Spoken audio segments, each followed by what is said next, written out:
नमस्कार। अमर उजाला एक खास शख्सियत के साथ आज आपको रूबरू करवाने जा रहा है। हमारे साथ हैं श्री जीतराम कटवाल, जो मौजूदा समय में विधायक हैं झंडूता विधानसभा क्षेत्र से। प्रशासनिक अधिकारी के तौर पर इनका सफर शुरू हुआ और सेवानिवृत्ति के बाद इन्होंने समाज सेवा और राजनीतिक क्षेत्र में पदार्पण किया। 2017 में पहला चुनाव जीता और लोगों ने इन पर अपना आशीर्वाद दिखाते हुए इनको विधानसभा भेजा। कटवाल प्रशासनिक अधिकारी रहते, कई जिलों के उपायुक्त रहे और विभिन्न विभागों का इन्होंने नेतृत्व किया। राजस्व के क्षेत्र में इनकी विशेष पकड़ है और विशेष अध्ययन भी है। मौजूदा समय में हिमाचल प्रदेश में वन भूमि पर अतिक्रमण एक बड़ा मुद्दा है। तो कटवाल साहब से हम इस विषय पर चर्चा करेंगे। कटवाल साहब, अमर उजाला में आपका स्वागत है। हाँ, नमस्कार विश्वास जी, धन्यवाद। महोदय, हिमाचल प्रदेश में वन भूमि पर अतिक्रमण को लेकर जो ये समस्या है, इसे आप कैसे देखते हैं? ये वन भूमि पर अतिक्रमण कह लो या सरकारी भूमि पर अतिक्रमण कह लो, अतिक्रमण की जो परिभाषा है यहाँ आम आदमी की समझ से बाहर है। ये सभ्यता का जो पदार्पण हुआ, ये चलते गए, या आज जिस विकास की जिस हद तक हम पहुँचे हैं, उससे ये लगता है कि ये स्वाभाविक अतिक्रमण नहीं कहा जा सकता। एक व्यवस्था है, बहुत पहले से सभ्यताओं का विकास हुआ और पहाड़ों में लोग मैदानी इलाकों के बाद बसे हैं, ये हम सब लोग जानते हैं। और जहाँ आदमी सुरक्षित स्थान हो, पानी की व्यवस्था हो, रहने की चलने फिरने की व्यवस्था हो, सुरक्षा हो, इस तरीके के माहौल में सभ्यताएं, गांव, कस्बे बसे हैं। अब इसमें जो अतिक्रमण की बात करते हैं या एफसीए की बात करते हैं, तो जिन घरों की बात करते हैं वो तो कई सालों से बसे हैं, कुछ 40, 50, 100, 150 सालों से। अब जिस हैसियत में वो बैठे हैं, वो अपने आप तो अतिक्रमण ना समझते हैं, ना मैं मानता हूँ। वो एक उपयोग की चीज़ है। एफसीए तो 1980 में आया और गाहे बगाहे सारी की सारी हिमाचल की भूमि फॉरेस्ट कंजर्वेशन एक्ट के अंदर आंकी गई। और एक 1952 की नोटिफिकेशन का हवाला देते हैं कि forest land, every waste land is, every vacant land is a forest land. तो मात्र एक फॉरेस्ट को ही नहीं उगना है, एक आदमी को भी उगना है, एक परिवार को भी उगना है, एक गांव को भी उगना है, और एक सभ्यता, कस्बे और एक समाज को खड़े होना है। तो उसमें एफसीए बाधक हो, ऐसा तो एफसीए की मंशा भी नहीं रही होगी, परंतु इसका जो व्याख्या की जाती है वो अपूर्ण की जाती है, मेरा ये मानना है। अब 50-80 सालों से कोई आदमी बैठा है, उसको कैसे हम इंक्रोचर कह सकते हैं? उसके ऊपर लागू हो जाएगा। एफसीए तो आज से 55 वर्ष पहले आया, 1980 में आया। 2006 में फॉरेस्ट ड्वेलर्स एक्ट आया। कुछ समुदायों को, ट्राइबल और दूर दराज के पिछड़े क्षेत्रों में कुछ थोड़ी सी रिलैक्सेशन दी गई। अब ये बात है कि आप 1980 से जो यात्रा शुरू करते हैं वन संवर्धन एवं संरक्षण कानून की, उसको पीछे कैसे ले जा रहे हैं हम? तो कहीं ना कहीं सरकार की कमी रही है। उसको देखा होता कि इन लोगों के बिन लगना। अब गांव में विरोध कह लो या गांव में एक इम्बैलेंस जैसा तो हो गया है। It is sine of development and sometimes I would say negative development. भाई भाई से दुश्मनी हो रही है, शिकायतें हो रही हैं। हिमाचल का जो वर्तमान में केस है 2,25,30,000 के सुप्रीम कोर्ट में गए कि अभी उसमें अंतरिम राहत मिली है, रोक लगी है, जो इंक्रोचमेंट हटाने का है। अब ये बात सोचो कि 2,30,000 आदमी को इंक्रोचमेंट करने के इरादे से थोड़ी काम उन्होंने घर बनाए होंगे। उन्होंने तो अपने सुरक्षा, जो मैंने पहली लाइन में बोला कि अपनी सुविधा और सुरक्षा के लिए बसे थे, बहुत पहले से बसे हैं।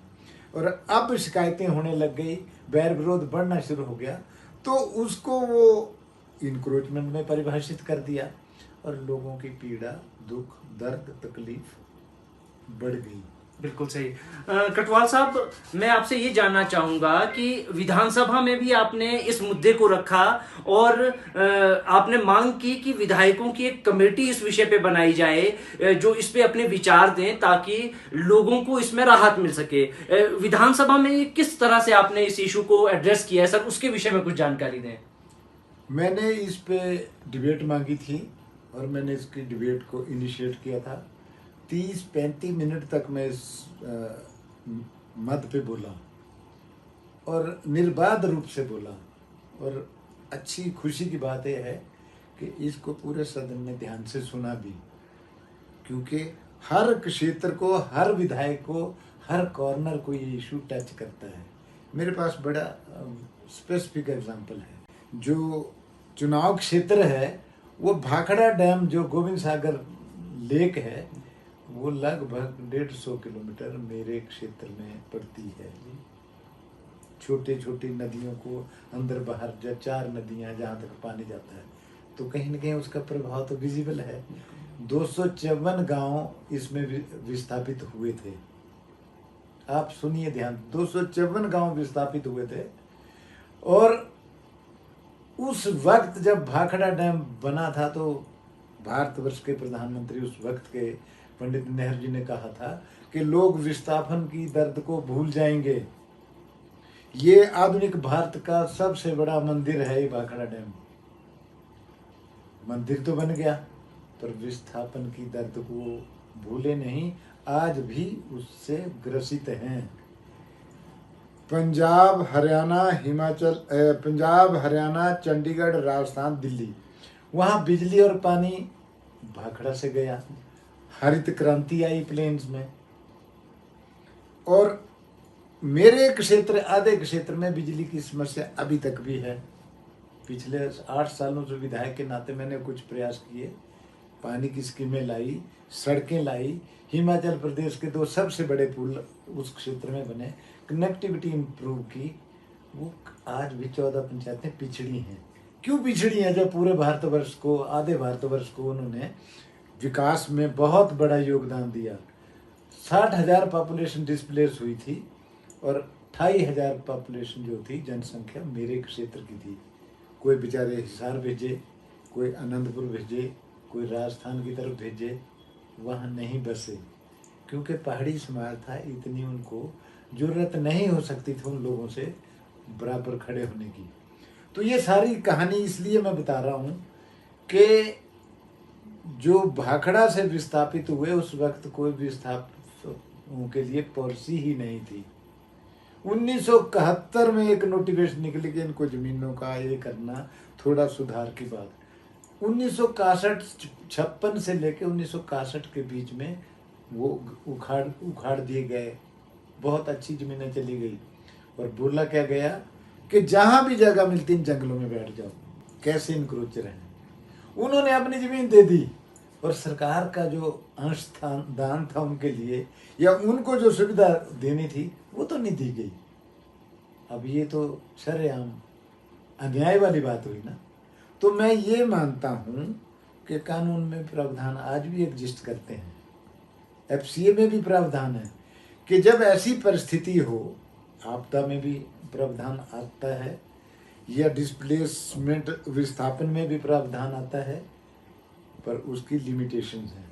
मेरा अगला सवाल आपसे यही है कि मौजूदा समय भी हिमाचल प्रदेश आपदा से जूझ रहा है। लोगों की मकान, जमीनें जो है भारी बारिश से मानसून के दौरान बह गई और अब उनके पास न तो कोई ठौर है ना ठिकाना है। तो कानूनी पहलू क्या हैं, क्योंकि आप कानून के भी जानकार हैं, तो एफसीए में या जो किस तरह के कानूनी प्रावधान है, क्या जो अतिक्रमण जिसको संज्ञा दी जा रही है कानून में, क्या उसमें कोई राहत के प्रावधान हैं? इस विषय में थोड़ा सा स्पष्ट कीजिए। बिल्कुल सही कहा आपने। सरकार जो होती है, वेलफेयर स्टेट होती है भारतवर्ष में। Social welfare is the main issue before any government, central government हो चाहे स्टेट गवर्नमेंट हो। लोगों को घर तक गैस दी, फ्री राशन दिया, हर घर में पानी पहुंचाने की व्यवस्था की और सोशल सिक्योरिटी दी, किसान सम्मान निधि का प्रावधान किया गया। तो ये उजाड़ने के लिए नहीं, लोगों को स्थायित्व और लोगों को अच्छे पेडेस्टल पे खड़ा करने के लिए है। जैसे अभी आपदा आई या भाखड़ा डैम का या पौंग डैम का मैंने उदाहरण दिया, तो उसका मतलब ये है कि सरकार कतई नहीं कहती, सरकार के कानून कतई नहीं कहते कि कोई आदमी विस्थापित तो अगर होता है तो उसको कंपनसेट ना किया जाए। सुप्रीम कोर्ट, हाई कोर्ट के डिफरेंट वे में डिफरेंट टाइम्स पे आर्डर आते रहते हैं। कोई भी आर्डर जनता के खिलाफ नहीं होता। अगर कोई कमी रही गई होती तो उसको भी करेक्ट किया जाता है। अभी गांधी कुटीर योजना का मैं आपको विवरण बताऊं, 69,000 मकान बने थे 1993 और 98 के बीच में। प्रधानमंत्री आवास योजना के घर आजकल बन रहे हैं, 1.5 लाख की सब्सिडी है। सारे आजकल का जो पैमाना है, 92,364 मकान केंद्र सरकार ने हिमाचल को दिए। अब वो किसी न किसी जमीन पे बनेंगे। अब आप मंडी की या चंबा की या धर्मपुर की या बिलासपुर की या शिमला की या किन्नौर की, कुल्लू की आपदा को लें तो घर के लिए जमीन तो चाहिए। तो अगर जमीन चाहिए तो उसके प्रावधान भी होते हैं, अगर हम समझें। अब वो बिना जमीन के घर बनेगा नहीं तो पैसे का क्या मतलब हुआ। तो सरकारों को और प्रशासन को ये सोचना अति आवश्यक है। और मैंने विधानसभा में बोला था कि ये सरकार की अकेले प्रॉब्लम नहीं है, ये समाज की समस्या है। और right to life, liberty, shelter and security, ये इनहेरेंट राइट है, फंडामेंटल राइट है। रोटी, कपड़ा, मकान बुनियादी अधिकार है। तो इसको हमारे जो राज्य नीति के निर्देशक सिद्धांत हैं उनमें भी प्रावधान होता है कि इक्विटेबल डिस्ट्रीब्यूशन हो, सभी को घर हो, सभी को एक डिसेंट लिविंग। सुप्रीम कोर्ट का आर्डर भी ऐसे कहते हैं, कई जितने भी आर्डर देखें, कि ताकि मानव का विकास हो और वो अपनी पूरी मुस्तैदी से इस देश को चलाने में, इस समाज को खड़ा करने में हर एक व्यक्ति का योगदान हो, क्योंकि ये राष्ट्रीय संपदा होती है हर एक व्यक्ति। तो इस लिहाज से अभी 2 विश्व की जमीन का प्रावधान है शहरों में, हिमाचल सरकार की नीति की बात करूँ मैं, 3 विश्व का है गाँव में। अगर प्रावधान किया तो हमने क्यों नहीं खोज रहे हम रास्ता, क्या क्यों नहीं दे रहे जमीन। तो मैंने तभी कहा था कि विधायकों की, सब पार्टियों के विधायकों की कमेटी बनाएं और इस पे मंथन करें। मात्र इसको पॉलिटिकल या एक एडमिनिस्ट्रेटिव इशू न माने, मात्र इसको सरकारी इशू न माने, मात्र इसको इंक्रोचमेंट का इशू न माने, इसको एक समाज का गंभीर दायित्व का इशू माने और इसके ऊपर काम करें। और कानून में प्रावधान है, जब कोई आपको हद नहीं है, कोई आपके पास अल्टरनेटिव नहीं है, तो किसी भी कानून में सेविंग क्लॉज होता है। और मैंने आपको अभी बताया भी है, of encroachments, regularisation of limited encroachments, bona fide encroachments का भी प्रावधान है, एफसीए में भी प्रावधान है। और उसको देख के उसकी इंटरप्रिटेशन मात्र सरकारी फाइलों तक नहीं होनी चाहिए। वो जो समाज का दायित्व जिन्होंने है, जो व्यक्ति वोट देता है, उसको सरकार में अपने शब्द रखने का अधिकार है। विधायक इसलिए विधानसभा आते हैं, इसलिए वो उनकी जनता की आवाज़ रखते हैं। तो जनता की आवाज़ को कुछ फाइलों तक सीमित करना, कुछ व्यक्तियों तक सीमित करना, वो गलत है। कटवाल साहब क्योंकि प्रशासनिक अधिकारी भी रहे हैं तो ये भली भांति जानते हैं कि किस तरह से जो नियम है वो कई बार जो योजनाएं हैं वो फाइलों में ही कैद रह जाती है। तो अब हम समाधान पूछेंगे। कटवाल साहब, इस समस्या का समाधान क्या देखते हैं आप, क्योंकि हिमाचल की एक बड़ी आबादी है जो इस समस्या से जूझ रही है, तो समाधान क्या हो सकते हैं, थोड़ा इस पे प्रकाश डालिए। इसमें जो एफसीए है, फॉरेस्ट कंजर्वेशन एक्ट है, इसमें रूल में सेक्शन 10 है, रेगुलराइजेशन ऑफ इंक्रोचमेंट्स है। अब आप एक बात देखें, आप नहीं जाने कानून को, पर मैं एक आपको एस्पेक्ट बताता हूँ। हाइड्रो इलेक्ट्रिक प्रोजेक्ट बनती है, उसके जो जमीन, सरकारी जमीन आती है, फॉरेस्ट की हो तो कंपनसेटरी या फॉरेस्टेशन होता है, कैंपा फंड जाता है और उतनी प्लांटेशन करते हैं। तो क्या हाइड्रोइलेक्ट्रिक प्रोजेक्ट इम्पोर्टेंट है कि इंडिविजुअल का जीवन इम्पोर्टेंट है? तो ये सोचने की बात है। रेगुलराइजेशन हो सकती है बशर्ते कि हम बेसिक इशू को समझें। और मैंने आपको जैसे बताया प्रावधान है रूल 10 में कि इंक्रोचमेंट भी लिमिटेड वे में रेगुलराइज हो सकती है। और अगर हम केस को प्रेजेंट करें, सर्वदलीय तरीके से प्रेजेंट करें, समाज के तरीके से प्रेजेंट करें, सरकार एक ऑर्गेनाइजेशन है ना, समाज में 20 ऑर्गेनाइजेशन है, समाज सबसे बड़ी ऑर्गेनाइजेशन है। सरकार अकेले नहीं चलाती समाज को समाज के बुद्धिमत्ता और समाज का जो फोर्स, इनहेरेंट फोर्स, हर एक व्यक्ति का योगदान होता है, वो सब चलाते हैं। अगर किसी दिन बस नहीं आए तो क्या लोग घर नहीं पहुंचते हैं? पैदल जाते हैं। और कहाँ अगर उनको कहीं असुविधा हो या ना जा सके तो किसी रिश्तेदार के रुकते हैं, किसी भी व्यक्ति के रुकते हैं। रात को 10 बजे कोई आदमी चल रहा हो पैदल तो लोग बोलते हैं भाई रुक लो, यहाँ हमारे घर रह लो, आगे मत जाओ, रात का वक्त है, जमाना ठीक नहीं। तो सभ्यता और जो संभ्रांत, जो एक सभ्यता के प्रति आदर है अभी भी विद्यमान है। तो ये बात है कि समझने की। और अगर इसमें सरकार ने कमेटी बनाई होती तो बहुत अच्छे तरीके से, जो सरकार की अगर पॉलिसी बने हैं 2 विश्व 3 विश्व देने की, तो उन अधिकारियों को भी बताना चाहिए कि पॉलिसी बनाई थी तो जमीन के बारे में क्या सोचा उन्होंने। कई लैंडलेस होते हैं। अब आधा मंडी जो जिला है वो प्रभावित हुआ है, तो उनको लैंड नहीं बची। मेरे जिले में कई, मेरे चुनाव क्षेत्र में कई जगह चारों तरफ से लैंड चलेगी और वहाँ असुरक्षा की भावना है, तो उनको लैंड देने के लिए सोचा जा सकता है। और मेरे तो बड़ा विशेष परिस्थिति है कि भाखड़ा डैम से उठ के जंगल में जमीन बैठे यहाँ है, वो निकलती उनकी वहाँ है। करेक्ट कर दो, अगर एक उसको बनाओ, केंद्र सरकार के पास ले जाओ, हर एक क्वारी का जवाब होता है, उसको दो। और जिस तरीके से ये कानून बने हैं उस तरीके से ये अमेंडमेंट भी स्वाभाविक रूप से होते हैं। बड़ी बड़ी माइनिंग के लिए अमेंडमेंट होते हैं, बड़ी बड़ी प्रोजेक्ट्स के लिए ज़मीन दी जाती है। तो क्या एक आदमी को 2 विश्व 3 विश्व को उसको उखाड़ के हमें सरकार को कोई ज़्यादा तसल्ली होगी? ऐसा नहीं, क्योंकि समाज ये बल देता है और समाज ये सामर्थ्य देता है। अगर किसी का घर अभी बह गया है तो मैं तो रोज़ देखता हूँ दूसरे वालों ने, पड़ोसियों ने, रिश्तेदारों ने या दूर आसपास के लोगों ने अपने घर खाली करके रखे हैं। तो अगर एक आदमी ऐसा सुविधा देने के लिए तैयार हो सकता है तो सरकार को भी तैयार होना चाहिए, ये करना चाहिए। और ये काम हो सकता है, ये मैं दावे से कहता हूँ। ये वायबल है, फिजिबल है और अपेक्षित है। रोल जो है वो पूरा करना इस समस्या से निपटने के लिए जरूरी है। और सक्षम होती है सरकार, बशर्ते कि उसको लिमिटेड उसमें न चले।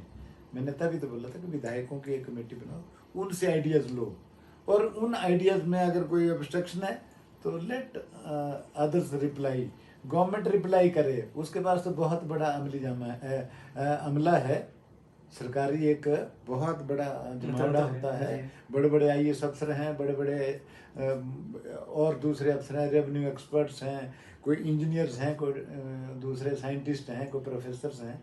हर एक आदमी अगर दिमाग एक दिशा में एक इशू पे सिंसियरली अगर काम करे तो सब कुछ होता है, हर एक इशू का हल निकलता है। तो यही तरीका था, अगर ये करते तो हम भी इसमें योगदान बोला ही है मैंने, तो ऐसे थोड़ी बोला। बिल्कुल सही। कटवाल साहब ने बड़ा स्पष्टता से ये बात कही है कि अगर इच्छा शक्ति है तो किसी भी समस्या का समाधान निकल सकता है। इस गंभीर मुद्दे पर अमर उजाला से बात करने के लिए हम कटवाल साहब का आभार जताते हैं और जल्द ही एक किसी अन्य शख्सियत के साथ आपसे फिर होगी मुलाकात। तब तक के लिए हमें दें इजाजत। मैं विश्वास भारद्वाज अपने कैमरामैन सहयोगी अमन के साथ, नमस्कार। अगर आप ये वीडियो YouTube पर देख रहे हैं तो हमारे चैनल को सब्सक्राइब कर बेल आइकन दबाएं और Facebook पर देख रहे हैं तो हमारे पेज को लाइक करें।